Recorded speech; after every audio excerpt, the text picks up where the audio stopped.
So people have choices to make in their life. Sure. Your life went from nothing, foster care, to, I don't want to get into it because I missed the opportunity on Bitcoin for so long. You are tens of millions of dollars healthy. You don't have to be here, let's put it that way. I don't have to be here. You don't have to be here. No, I have a bigger mission than just making more money.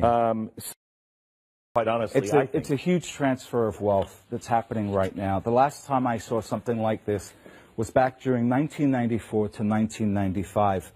In the early to mid 90s, individuals were making just enormous amounts of money buying companies like Dell, AOL, Microsoft, Netscape, and some of these smaller internet stocks. And the institutions had completely missed that bull market. And so they were scoffing at these so-called lemmings. And so during 1994 to 1995, we had a bit of a bear market. And so, again, institutions were out saying that, oh, anybody buying internet stocks, you're idiotic. And so you had a lot of people selling their AOL, selling their Microsoft, selling their Dell shares. Guess who was buying? It was the institutions. If you look at a chart of institutional allocation to venture capital internet deals, it doubled between 1994 to 1995, which was exactly when institutions were saying, oh, this is just a market for idiots. Mm-hmm. Nobody should be buying this stuff. Mm-hmm. So they literally stole all this wealth that should have been in the hands of individuals that owned Dell, Microsoft, and AOL. And then from 1995 to 2000, of course, we saw $5 trillion come into the market, and the biggest bull market we've ever seen. So this blueprint of creating fear in order to get cheap prices is nothing new. So hang on just a second before you go on. Yeah. This one is really important to me because the housing crisis, those banks, they bought up all of those houses. They were the ones who caused the problem. Right. Then they were talking everything down and saying, "I'm just taking the junk off the table." Yeah. That's not junk now. It's not junk. But not when it's dropped 40 to 60%. It's not junk. So this happened between 2011, 2012. Blackstone Group buys 50,000 homes, but during this period of time, the regular individual couldn't get a mortgage. Right? It was virtually impossible to get a mortgage during this time, exactly when institutions were buying. And then the dot-com crash in 2003, if you can go back and look at old CNBC clips during 2003, even as the market was starting to come up, oh, don't buy tech stocks. No, they're evil. Don't buy tech stocks. Don't buy tech stocks. But institutions, if you looked at the 10Ks, the Qs, and all of the filings, the quarterly filings, they were all loading up on tech. This is how the rich get richer. Yes. They know, they're connected.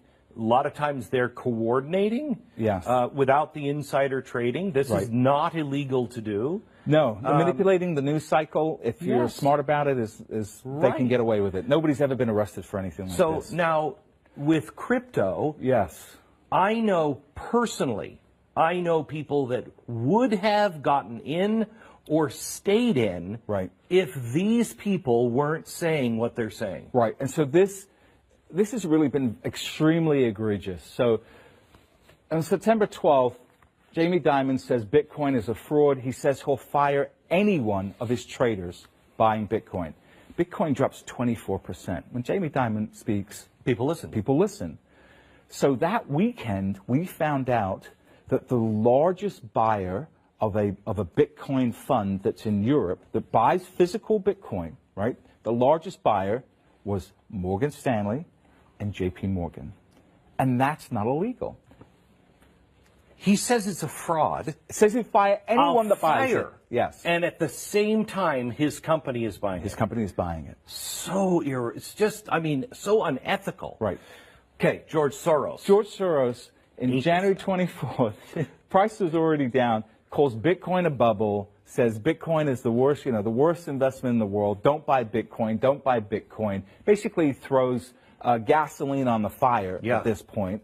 And then what do we find out? So he says bubble here. It drops 44%. Right. And then here in April, 2 months later, guess what we find out? Yeah. His $26 billion family office has approval to buy cryptocurrency. Right. And we only knew about it publicly here. And this is the kind of thing that George Soros is famous for this, talking the sterling down. And what did he do? He stole the pensions of all the little people. Yeah, made $1 billion. Yeah. Okay. So then here now, Goldman Sachs, this, again, February 7th, most cryptocurrencies will crash to zero. Now, I remember when they said this in February, and I had, through my network, I knew that Goldman Sachs was setting up a crypto trading desk. Absolutely knew they were setting up a crypto trading desk. And I remember you telling me that. Right. And then, of course, they were denying it. No, we're not. No, we're not. No, we're not. Price falls down 27%. And then what do we find out? We find out here, they say BTC 0. And then we find out just before May, new trading desk. Not only that, they put $400 million to buy a cryptocurrency trading platform. Okay, so February 7th, it's all going to zero. May, we just spent $400 million just on a flyer. And they're not the only ones. No. So you have a lot of institutions that are coming. You had Christine Lagarde from the IMF come out. And this was, what's funny about this, Glenn, is it was all around the same time. It was almost like I can't prove collusion, but, you know, it walks like a duck, it quacks like a duck. And you know what? It's probably a duck. The people, they all hang out together, they all think alike. It doesn't have to be calling each other. They know this game. Yes. So IMF, Christine Lagarde says in the first part of the year, says all central banks should band together against cryptocurrency. Have you ever heard her say all banks should band together against illegal arms? No. Or illegal drugs? No. Or human trafficking? No. But this nascent asset class, we must all join arms against. What this did was play into people's heads that these guys are never going to let Bitcoin survive. Right. And so people thought, this is over. Selling. So let me show you, can we show a chart of the 5 crashes? This is from, I think... Last year, right? Last year, okay? Do we have that chart of the 5 crashes of Bitcoin? Right. It was 30%. Right. I think 4 of them were 30% and 1 was 40%. And this is, here it is. Explain this chart. Those are Amazon crashes. Okay, so these are Amazon. Do you have Bitcoin? Yeah, we need the Bitcoin chart.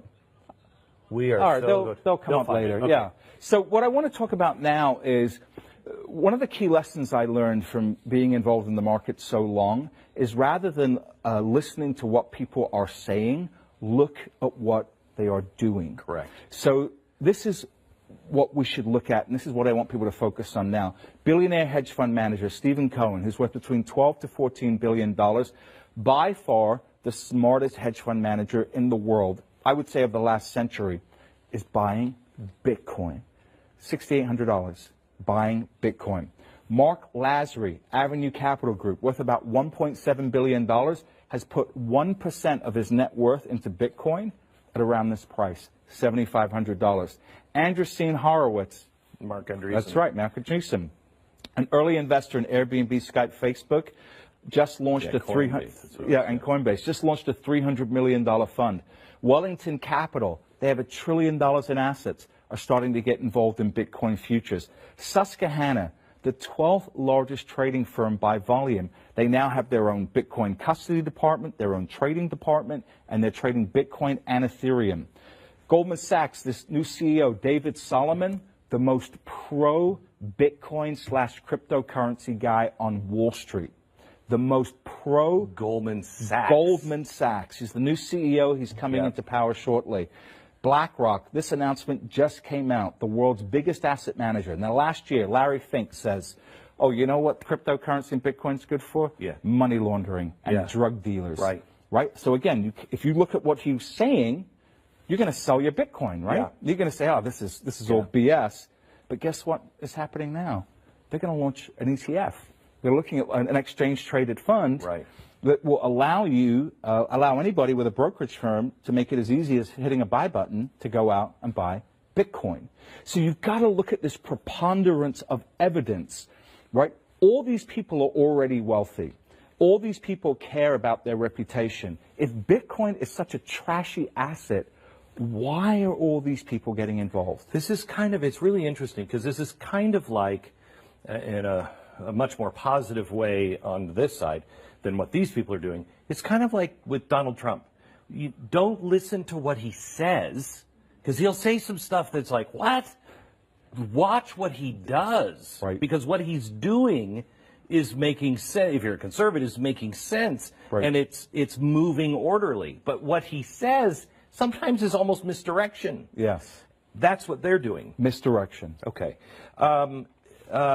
Let's talk about Nextel and Apple. Okay, yeah. So I want to talk about what has separated me in this marketplace. I think what has allowed me to show my readers such massive gains, and the reason why I don't just sell right away is because some of the experiences that I went through in the past. So between 1990 and 1991, I was a kid, and I had loaded up on tech stocks. I had a lot of Microsoft, a lot of Oracle, stuff like that, and I had a bunch of it personally.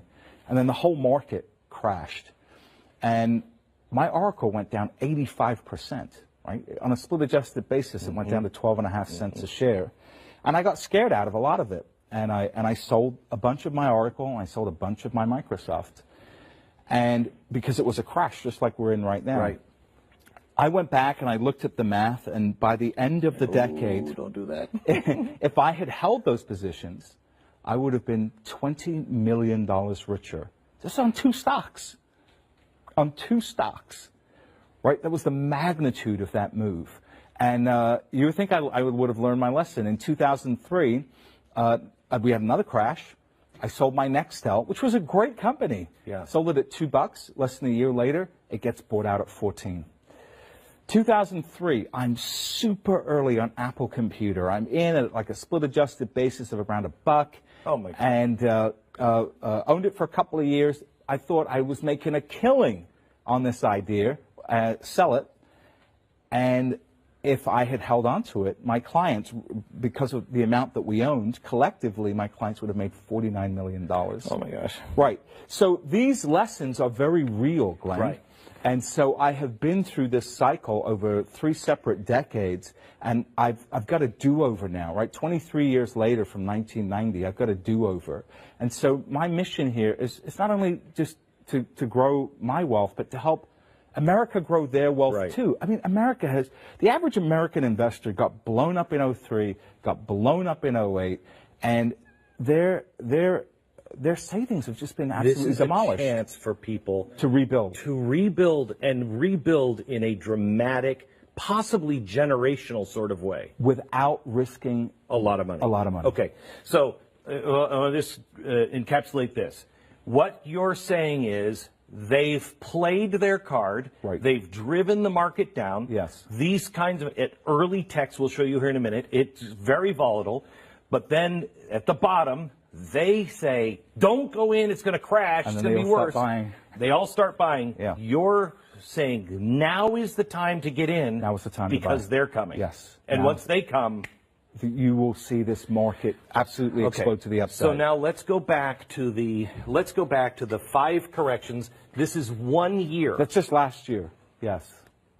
That's Explain this. So I had recommended Bitcoin back here, and in 2017 we just saw this massive volatility. And you got to remember, if you don't see that, you see this big move down, and you're freaking out. So every time this happens, most people. I mean, a 40% crash is scary. That's what happened in July. Right. But I would say what separates me is that when we see these big these moves down, I get in front of a camera and I shoot a video. Yeah. And I explain to my readers. You don't hide. What's going on. I don't hide under the counter, right? I let people know what's going on.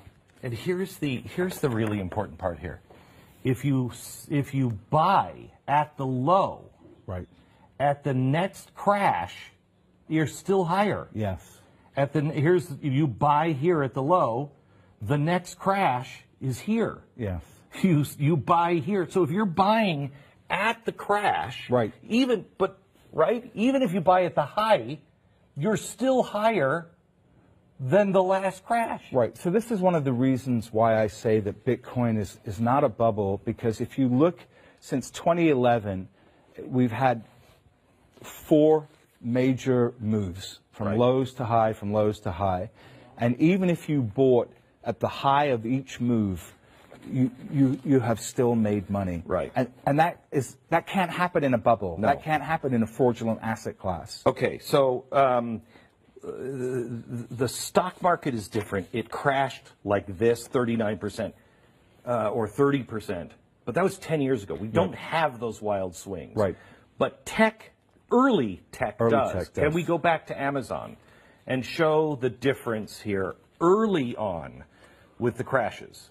Right. So here, this could be a cryptocurrency chart, right? I mean, this is from 94 to 54. Oh my good Lord, right? I mean, that makes you want to throw up when you see that. Right. Right. You know, from 246 to 173, 402 to 297. This is just horrible volatility. And no one, if I owned it at 402, knowing me, and it goes to 297, and I don't see it going back up, I just see this, I begin to panic. Of course. And I think we should sell some of it. Right.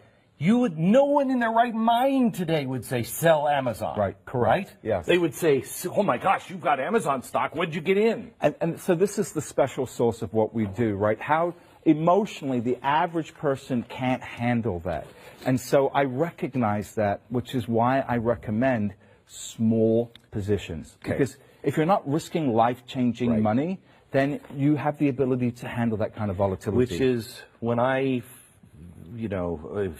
when it was at $300, I didn't take my own advice, but I said to my audience, look, buy it, but a fancy dinner and a weekend, right? Okay, you're going to blow that money. Yeah. Just take that amount and put it into the market. Yeah. Most people think you can't do that now. That's right. I had somebody ask me that question in Vancouver when I gave a speech. They said, oh, you can't get rich on $200 or $400. And I beg to differ. You absolutely can. So just really quick, if you put $200 into Apple, today it'd be worth $59,000. $200 in Amazon it would be $111,000. Microsoft, $200 would be worth $164,000. That's an 82,000% increase, and none of them had a straight line up. No. Okay, but none of these things really had the ability at this point. We're still really young because of the space. The space is incredibly young. So the whole cryptocurrency market is under $300 billion, right? So companies like Apple, that's about how much cash they have on their balance sheet, maybe a little bit less. So you only get the opportunity to make this kind of money from a small amount of money for a very limited period of time. The last time I saw a market that was small enough that you could do that in was the tech market from the early 90s, right? Because we didn't have a lot of hedge funds back then. We didn't have these massive pools of capital like we have now, and companies went public a lot earlier in their cycle, in their capital raise cycle. So you could get involved in a Microsoft when they only had a $400 million market cap. But a company like Microsoft comes to market today, it's already a multi-billion-dollar market cap. Yeah, and you're not going to see those. You won't see those same big gains. Okay. Such a steep sell-off as we've seen now. What is custody? Custody has to do with a big problem that institutions are facing about getting involved in crypto. In crypto, any company that is managing money for other people has to have the stocks that they buy held by somebody else, a custodian, so they don't run off with your money. Right, so you have companies like State Street, which is the second largest custodian in the world. They hold over $2 trillion of other people's assets, and they're trusted to hold those assets. So we don't have a proper custody solution in the Bitcoin and cryptocurrency space yet. We had one that was just announced by Coinbase, but what we think is going to happen is that you will see some larger companies start offering custody. And when you have custody, then an insurance company or a money manager or a pension fund can actually start buying Bitcoin. And how far away are we from that? Oh, we're very close. Nomura Securities just announced, and they're a $100 billion operation out of Japan, just announced that they are launching a consortium, a custodian that'll be in place by the end of this year. That means the California Teachers Fund could potentially put and just you put 1% of one of those things in. Could buy Bitcoin. And there's, with the pension funds in the condition that they're in, it would be insane not to put 1%. Right. So now I have to be very careful about saying this and not burning a source. So I was at a private event held at a castle in Tuscany about a week ago, and there were 65 people that were invited, and I was fortunate enough to be one of them. And I had a meeting there with a gentleman who used to run a $20 billion state pension fund, and he loves crypto. And I was talking to him. He left that fund, the state pension fund, and I was talking to him. And I said, how are state pension funds going to come into crypto? Because if you buy crypto and it goes down, you're going to lose your job, right? How do you do that? And he said, Tika, this is the reason why I left my job, to start up a whole new money management company. And so what they're going to do is use a vehicle called a fund of funds, and I'll explain what that is. So you set up a fund. Institutions invest in that fund, and then that fund invests in other funds that invest in crypto. And that way, the institution has no direct exposure to the cryptocurrency. They're not holding the cryptocurrency. They don't have to worry if they're violating state rules. All they have is ownership of a fund which owns shares in other funds. Give me an idea of the scope. Let's say BlackRock. If BlackRock, just themselves, them, they invest 5%. That's bigger than the entire market cap right now of the entire space. I mean, they have $6 trillion, right? So it's over $300 billion. If these people just took 0.5% and invested, we're going to have a multi-trillion-dollar market cap. Okay. So then let's go to last chance. Yeah. Don't make this prediction, because I'm going to hold you responsible. As you should. In January 1, you say Bitcoin, which is at how much today? About 7,500. 7,500 will be $40,000. We will see $40,000 Bitcoin by the end of the year. Do you want me to explain why? Yeah, I was going to say, because of this. That's part of this, yes. And? There's a bigger reason. Since 2014, people have been trying to get an exchange-traded fund, an ETF approved by the SEC, right? So an ETF is basically like a mutual fund. It goes out, it buys stocks. It's a way to own a basket of stocks just with one stock. So people have been trying to do that for Bitcoin, because buying Bitcoin it's kind of a pain in the neck. It's a hassle. It's a hassle. But buying Bitcoin, because of Mark Andreessen, is not as hard. Right. Some of the other ones, you just like, I don't know how to buy this. Right, they're difficult to buy. Right. So what an ETF would do is it would make it as easy to buy and hold Bitcoin as going into your Fidelity account, hitting the buy button, and buying any normal stock. Right? So that would automatically open Bitcoin up to trillions of dollars of new investment. Now, since 2014, when people have been trying to do these ETFs, I've said it's never going to happen. Right? There's no way the SEC is going to approve it. You have the Winklevoss twins, the guy that made a lot of money in Facebook, had their Facebook idea ripped off. They've been trying to do it since 2014. I said there's no way the SEC is going to trust. In their eyes, I don't call them kids, but in their eyes, a couple of kids with a Bitcoin ETF. There's just no way. And so it didn't get approved. Wait, why?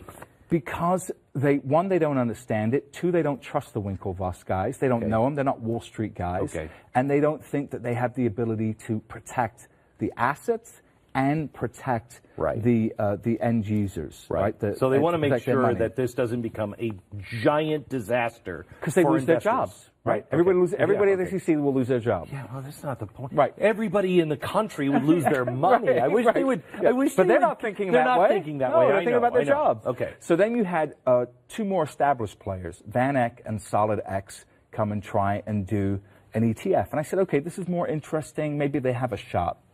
And then just recently, and this is why it's got me so excited about Bitcoin and why I have no problem with this $40,000 price target, is that the CBOE, the Chicago Board of Options Exchange, one of the most trusted, most important financial institutions in the United States. It's up there with SWIFT, it's up there with the NYSE, it's up there with the NASDAQ. Right? They do more derivatives trading there than anywhere else. They're the largest options trading clearinghouse in the world. They came in and they said, we will provide insurance for this ETF. And that is huge. So if it gets hacked, if there's fraud, if somebody loses the key, anything happens that could potentially impact the value of the cryptocurrency held or the security of the cryptocurrency held there, they have insurance to cover it. So now it's the big boys at the table. It's the adults. It's the adults. They're not going to let the kids. Yeah, I don't mean it that way. Yeah, but this is the way they view it. That's the way they're thinking. Listen, I have the highest respect for the Winklevoss twins. But this is the way that they view it. The CBOE and the SEC, they speak the same language. Yes. They're all the same people, right? They all know each other. They all go to the same places. Right.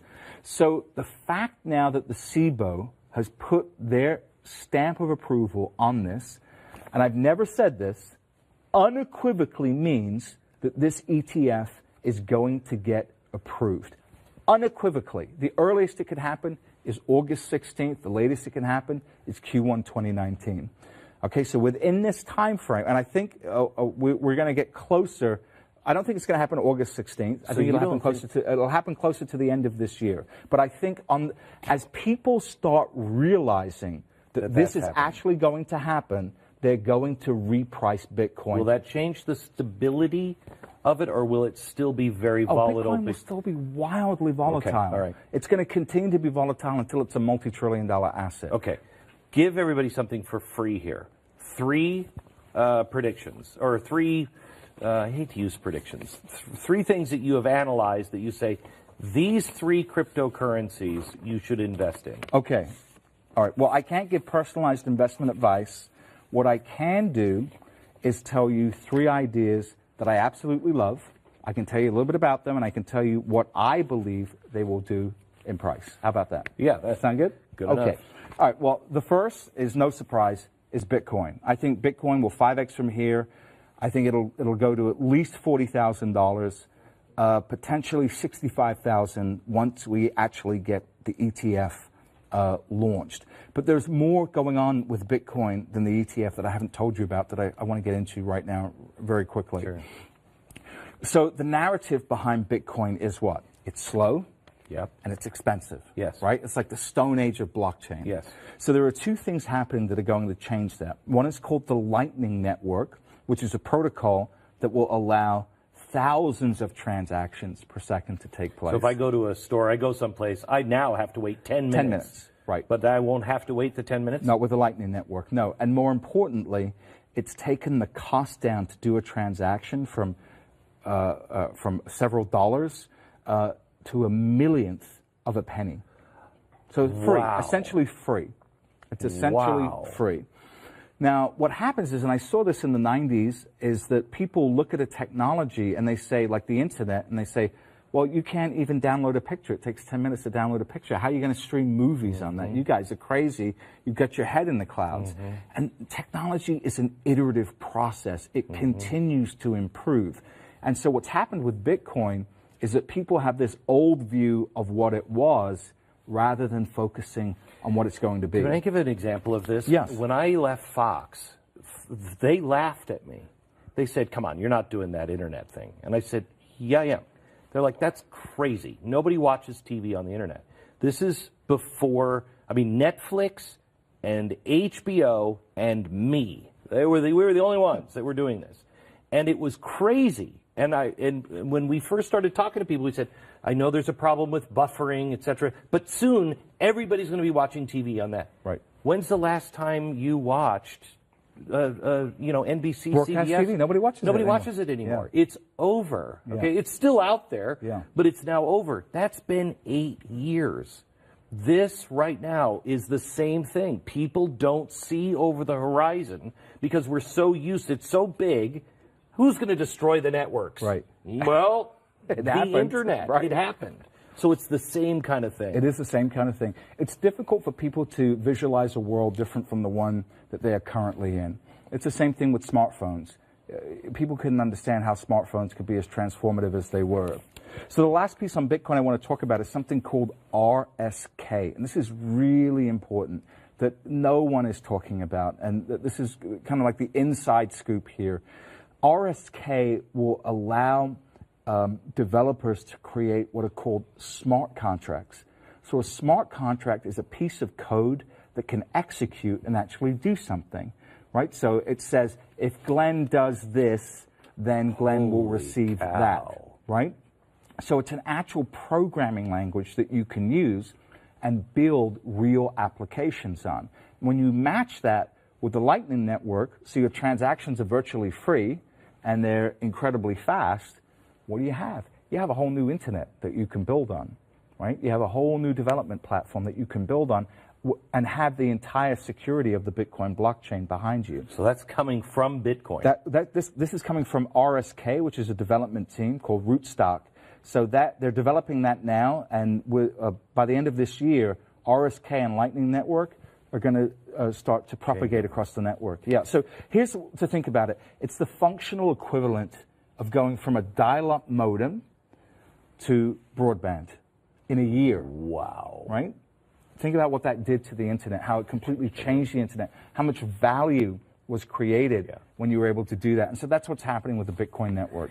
Okay, so that's number one. Number one. Number two. Okay, so number two, a lot of people are going to wonder why I'm recommending number two. And number two, the reason why I'm recommending number two is because once the first ETF launches, after that, you are going to see index ETFs. So like, the S&P 500 is an index ETF.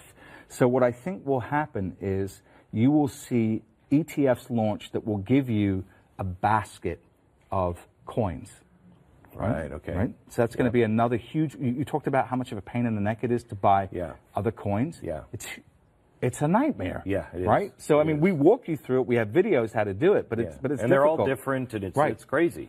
So what I think you're going to see is crypto index ETFs. Now, Bloomberg, with Mike Novogratz, who's this billionaire investor, has already launched their own crypto index. And so what I think you'll see is an ETF that will mimic that index. And so one of the coins there that I like a lot that's very cheap, that I think will 4x from here, and that's just returning back to the old high, is a coin called Litecoin, Litecoin. So Litecoin's trading around 87, and I think it's going to easily go back to its old highs, which is 320, which is 4x from here. And generally, it's kind of like an old technical analysis rule. If something can